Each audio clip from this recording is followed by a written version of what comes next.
The first night, I should have never taken the job. It seemed easy, overnight security at a corporate office downtown. The pay was suspiciously high, but I didn't question it. I needed the money. The building was old but modernized, with glass doors and sleek hallways that stretched into darkness at night. My shift started at 10 p.m. and ended at 6 a.m.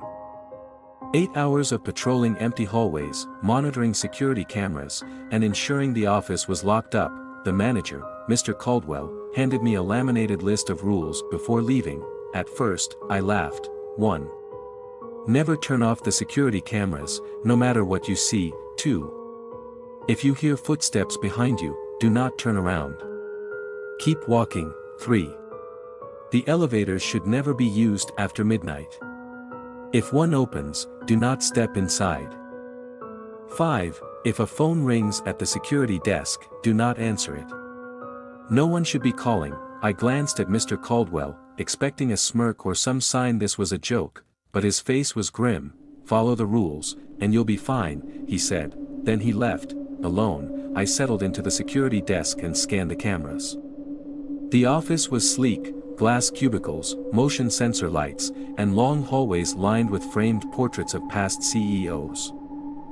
At 11:47 p.m., I heard something. Footsteps, not my own. I stiffened, remembering rule number 2, if you hear footsteps behind you, do not turn around. But I was alone. Wasn't I? The footsteps were slow, deliberate. They echoed in the empty halls. I gripped the edge of the desk, my breath shallow. Maybe it was just an echo, the building settling, something logical. Then, something brushed the back of my neck. My body turned before my mind could stop it. The hallway behind me was empty, but the air was wrong, colder, heavier. I turned back to the cameras, scanning the floors. Then my blood ran cold. On camera 3, I saw a woman in white. She stood at the end of the hallway on the 8th floor, facing the camera, long hair hanging over her face. I grabbed my radio. This is security. Is anyone here? Static. I switched to the next camera. She was closer. Her head was tilted, her eyes hidden behind that curtain of hair. My hands shook as I flipped to the next feed. Closer. I flipped again. She was standing right in front of the camera. The screen glitched. Then, the office phone rang. A shrill, unnatural ring that cut through the silence like a scream. I stared at the list of rules. If a phone rings at the security desk, do not answer it. The ringing continued, louder. More urgent. I clenched my fists. If this was some sick prank, I'd quit in the morning. I reached for the receiver. The moment I picked up, the lights flickered. The line hissed with static, then, a voice. Whispering, "Don't look away." The call ended, my skin crawled. I turned back to the security feed. The woman was gone. A sharp knock sounded behind me. Knock. Knock, slow, rhythmic. My mouth went dry. I wasn't alone anymore, and it was only my first night. The knocking stopped. Silence settled over the security room, thick and suffocating. I could hear my own breathing, shallow and uneven. I forced myself to check the security monitors again. The woman in white was gone, but the air still felt heavy, charged with something unseen. I reached for my radio, my fingers unsteady. "This is security," I whispered, trying to keep my voice steady. "If anyone's in the building, identify yourself." Static, a low hum filled the room, the kind of sound you feel in your chest. I swallowed hard and leaned forward, staring at the monitors. That's when I saw it.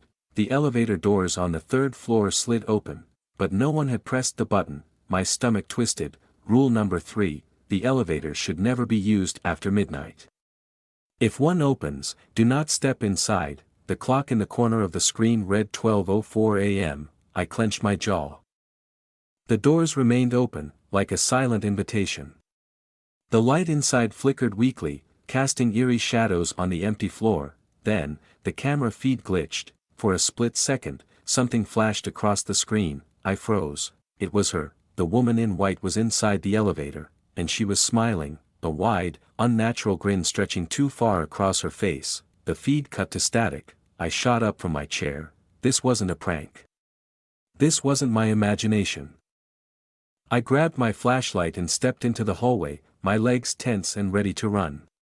The air was freezing, thick with the scent of something old, burnt wood and something metallic. The elevator was at the end of the hall. Ding, my breath caught in my throat. The doors were open, the overhead light flickered, barely illuminating the dark space inside. It was empty, or at least, it looked that way. I took a step back. I wasn't stupid. I wasn't stepping inside. The voice came from inside the elevator. I couldn't see anyone, but I felt something there, something watching. Then the elevator doors slammed shut. I stumbled backward, my pulse hammering.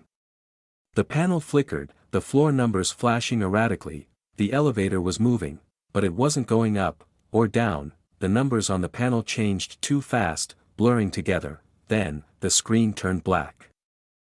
I stared. A single word appeared on the panel, glowing in dim red letters. Below.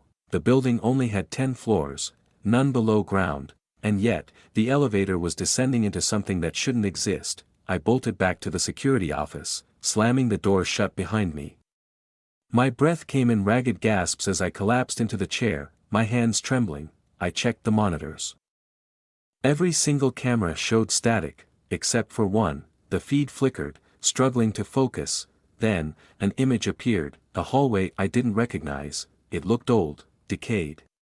The walls were stained, the floor covered in dust and debris, and at the end of the hallway, the elevator doors slid open. A dark, skeletal hand reached out. My stomach lurched. Something was coming up. The skeletal hand gripped the edge of the elevator door, its fingers long and unnaturally thin. Every single camera showed static, except for one. The feed flickered, struggling to focus. Then, an image appeared, a hallway I didn't recognize. It looked old, decayed. The walls were stained, the floor covered in dust and debris, and at the end of the hallway, the elevator doors slid open. A dark, skeletal hand reached out. My stomach lurched. Something was coming up. The skeletal hand gripped the edge of the elevator door, its fingers long and unnaturally thin. I whipped around, staring at the phone. Rule number 5, if a phone rings at the security desk, do not answer it. No one should be calling. The ringing grew louder, more insistent. I clamped my hands over my ears, willing it to stop. Then, a whisper, soft. Right behind me, pick it up. A cold shiver ran down my spine. My hands shook as I reached for the receiver. I lifted it to my ear. At first, silence. Then, a voice, you let it out. A sharp click, the line went dead. I turned back to the monitor. The hallway was empty, but the elevator panel flickered again. Ding, the elevator had arrived. On my floor, I stood there, paralyzed. Then, the hallway lights flickered off. The air grew thick, heavy, like something unseen was filling the space around me. My chest tightened. Footsteps, slow, steady, coming from the hallway. The security door handle rattled. Then, a knock, knock.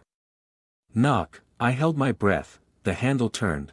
The door creaked open. A shadow spilled into the room. And then, I saw her, the woman in white. Only now, I could see her face. She wasn't just pale, she was burned.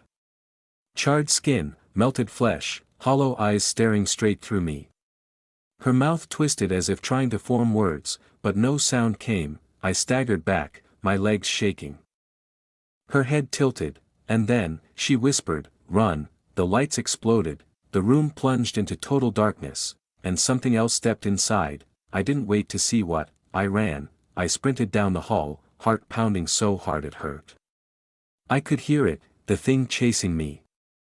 Not running, but moving fast, too fast. The elevator was the only way out. I slammed my hand on the button. Ding, the doors slid open. I threw myself inside. The last thing I saw before the doors shut, a hand crawling toward me. The elevator shuddered. I stabbed the button for the lobby. The light flickered, and then, it moved. I collapsed against the wall, gasping for breath. The elevator hummed. The floor numbers began to change. 10. 9, 8, a whisper filled the space, going down.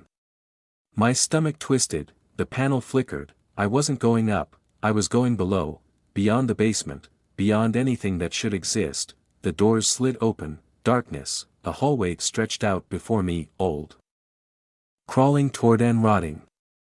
The walls were blackened, like they had been burned, a single office chair sat in the center, and behind it, a desk phone, ringing. I turned to the elevator, the doors were gone, the hallway stretched into forever, and the phone kept ringing. Somewhere in the dark, footsteps approached. I was never meant to leave.